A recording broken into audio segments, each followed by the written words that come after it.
ये तो पुण्यात्मा 2-3 पॉइंट थे जो आप जियों को दास ने बताए हैं। उसके बाद हमारा आज लाइव आने का जो मुख्य कारण था, अब हम उसके ऊपर चर्चा करेंगे कि साध संगतियों से जुड़कर और साध संगतियों में जाकर या साध संगतियां रखवाकर भी यदि कोई नहीं सुधरा, अपनी त्रुटियों को, अपनी कमियों को, अपनी कमजोरियों को यदि उसने नहीं जाना, नहीं पहचाना और उनमें सुधार नहीं किया, तो पुण्यात्माओं वो भी काल प्रेरित व्यक्ति की ही श्रेणी में समझा जाया जाना चाहिए।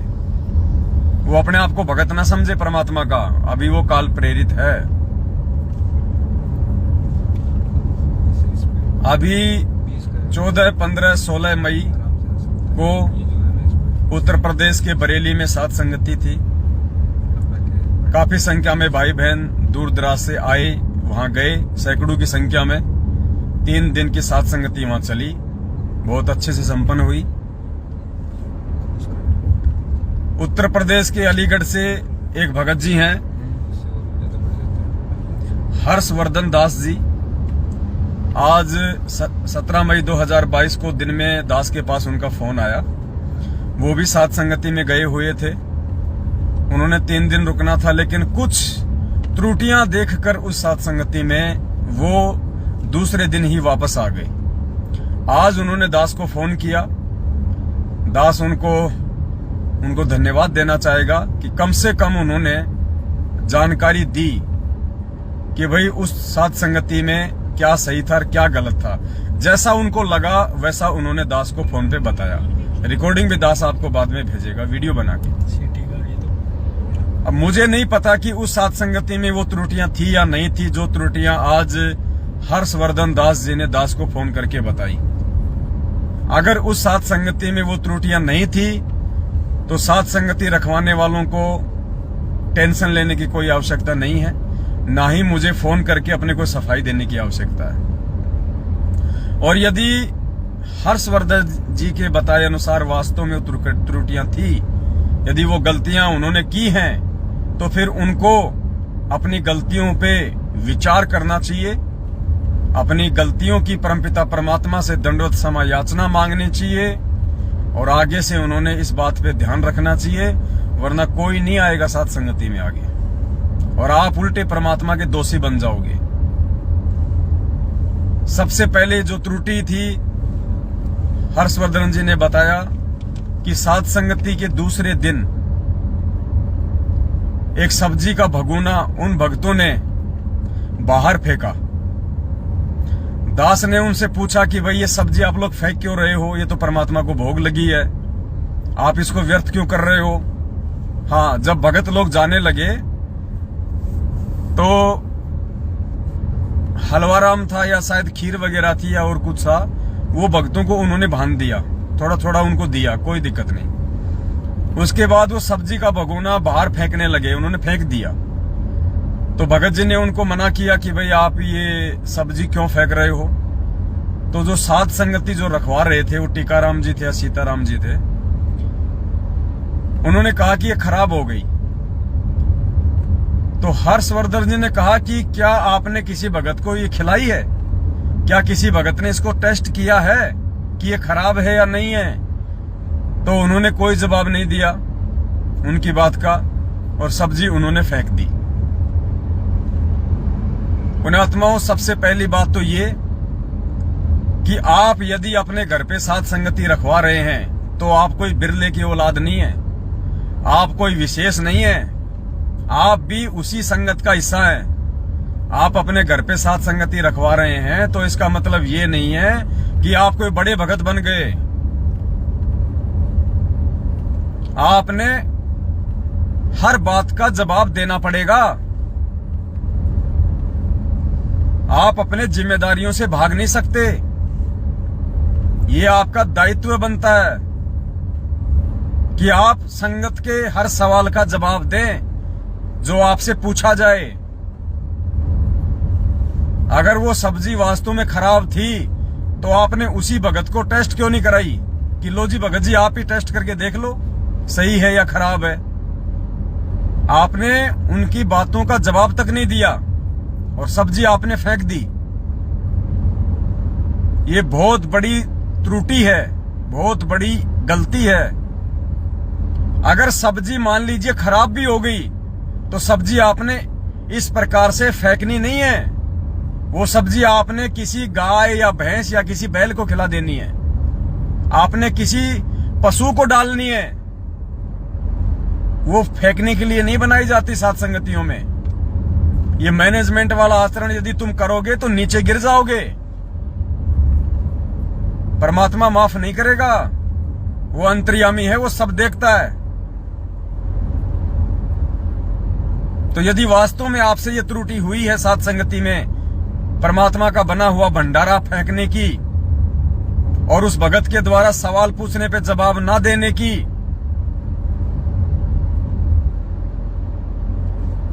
तो आपने इस बात के लिए परमपिता परमात्मा जी से इसी वक्त, यदि आप लाइव देख रहे हैं, तो आपने दंडवत क्षमा याचना करनी है, वरना आगे साथ संगतियों के लिए तरस जाओगे। कोई भगत नहीं आएगा, कोई भी। तुम सोचते हो कि भगत हमारा भंडारा खाने के लिए आते हैं या भगत हमें देख के आते हैं। भगत केवल अपने परमपिता परमेश्वर जी का सत्संग समझ के जाते हैं, अपने भगत भाई बहनों से मिलने के लिए जाते हैं। अगर ये त्रुटि वास्तव में आप लोगों से हुई है तो आपने इसके लिए परमात्मा से नाक रगड़ के क्षमा याचना मांगनी है। और भविष्य में यदि कभी ऐसी गलती आपसे दोबारा हुई तो फिर परमेश्वर जाने और आप जाने। नंबर 2, भगत जी ने बताया कि जब बीच बीच में चाय राम बनती थी तो गुरु जी को भोग नहीं लगाया जाता था, डायरेक्ट चाय राम भक्तों को दे दी जाती थी। ये भी एक त्रुटि है।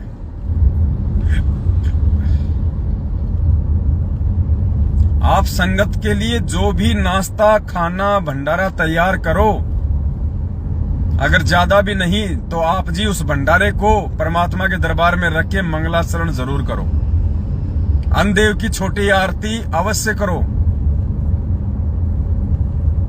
उसके बाद वो चाय, बाकी जो केतली है या कोई ड्राम है, उसमें वो चाय वापस डाल देनी चाहिए, मालिक को भोग लगी हुई। और फिर सभी भक्तों को चाय वितरित करनी है, चाहे शिकंजी हो, चाहे चाय हो, जो भी आइटम आप अपने भगत भाई बहनों को खिलाते हैं प्यार से प्रेम से, चाहे वो तरबूज हो, चाहे खरबूज हो, चाहे फल फ्रूट हो, चाहे भंडारा हो, कोई भी आइटम हो, चाय हो, चाहे सबसे पहले गुरुदेव को उसका भोग लगना चाहिए। भले छोटी आरती के साथ लगा दो, भले आप जी मंगलाचरण कर दो, उसके बाद अपने भगत भाई बहनों को दो। तो ये गलती भी यदि आपसे हुई है बरेली में, तो आपने इस गलती के लिए भी परमात्मा से क्षमा याचना मांगनी है। फिर भगत जी ने कहा कि सभी भक्तों के लिए एक बार चाय बन गई, उसके बाद फिर से चाय बनाई गई, सिर्फ 4 या 5 कप। और जब हमने पूछा कि भैया 4 या 5 कप ही क्यों बनाए, संगत तो और भी है, तो उन्होंने कहा कि ये हमारे कुछ स्पेशल भगत भाई आए हुए हैं। तो बड़े भाई, यदि आप लोगों ने ये गलती की है तो आप बहुत बड़ी त्रुटि कर रहे हैं, आप परमात्मा का विधान तोड़ रहे हैं, आप गुरुदेव को नाराज कर रहे हैं।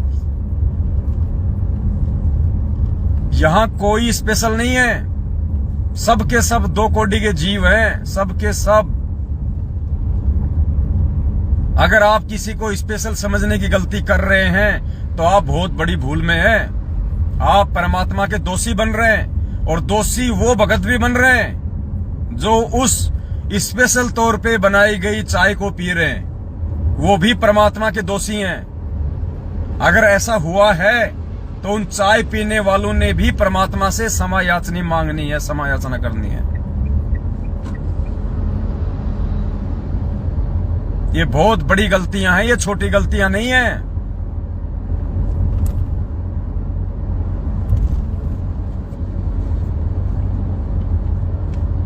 अगर आप पानी भी किसी को पिला रहे हो तो सबको समान रूप से, चाय बन रही है तो सबको समान रूप से, भंडारा है तो सबको समान रूप से।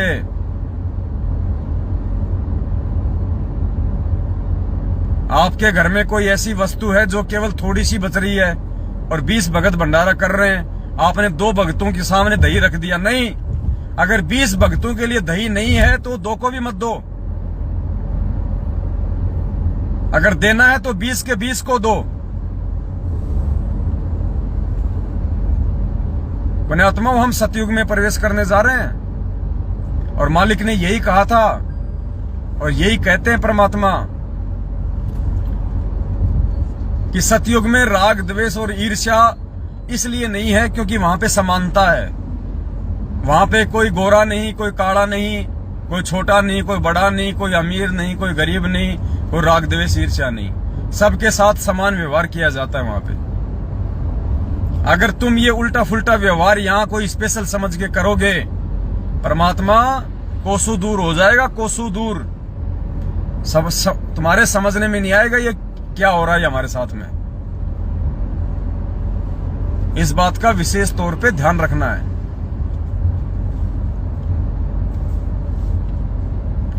चौथी बात हर्षवर्धन जी ने बताई कि वहां पे जो श्यामा बहन जी है वो कुछ नए भक्तों को संकल्प दीक्षा दिलवा रही थी। संकल्प दीक्षा के बीच में उनके घर से फोन आया कि आपके घर पे पुलिस आ गई।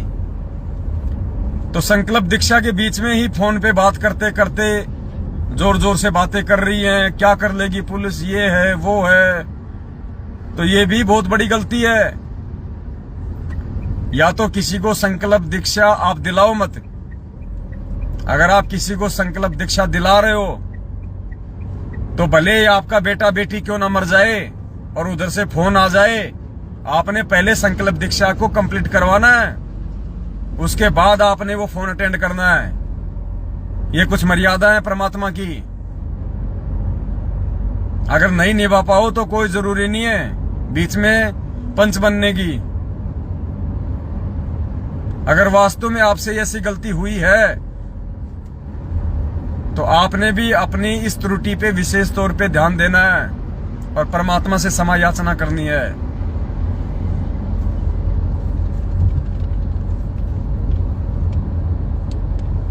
फिर उन्होंने बताया कि एक अनुपदेशी भगत थे जिन्होंने 20 या 10 रुपए साथ संगति कराने वालों को दिए और उन्होंने उसको भंडारे के लिए रख लिया।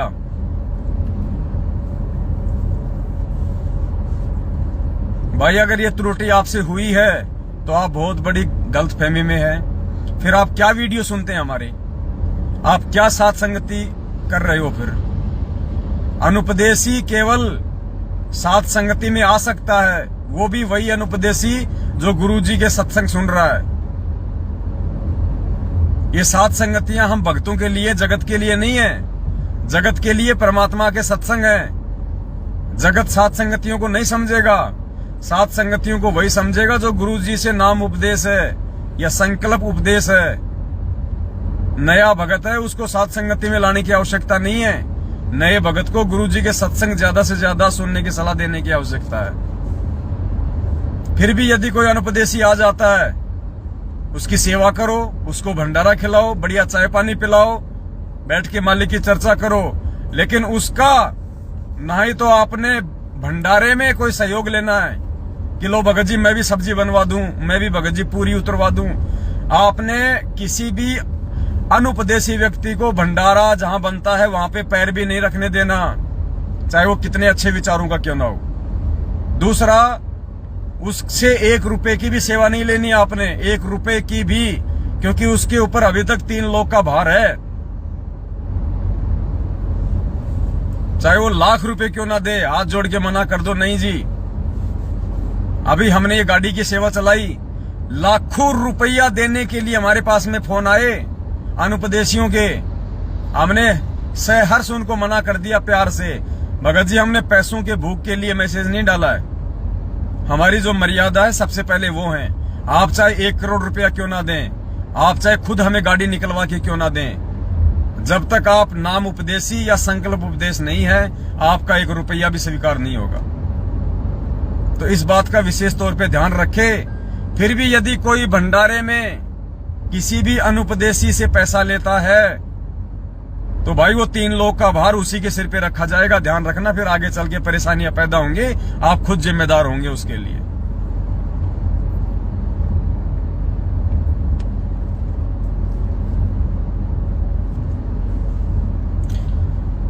नौ मर्यादाओं में लिखा हुआ है सारा सब। हाँ, जो नियम बनाए थे हमने, जो 9 मर्यादा बनाई थी सात संगतियों में जाने वाले भाई बहनों के लिए,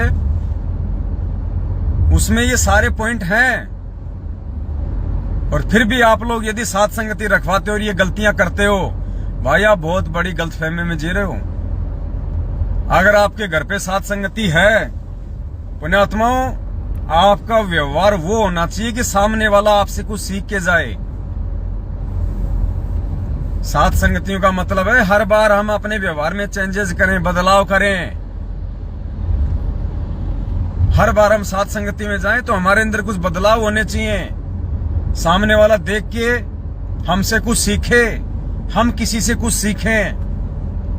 हर बार वही काम करोगे, खा लिए पी लिए, सुबह फ्रेश हुए आ गए, ये कोई सात संगति नहीं होती है। आपने किसी भी अनुपदेशी का 1 रुपया नहीं लेना है। अगर आप सच्चे हो, आप नियम में हो, आपकी नीयत अच्छी है, तो परमात्मा भंडारे खोल देता है। भंडारे, आपको ये टेंशन नहीं होनी चाहिए। फिर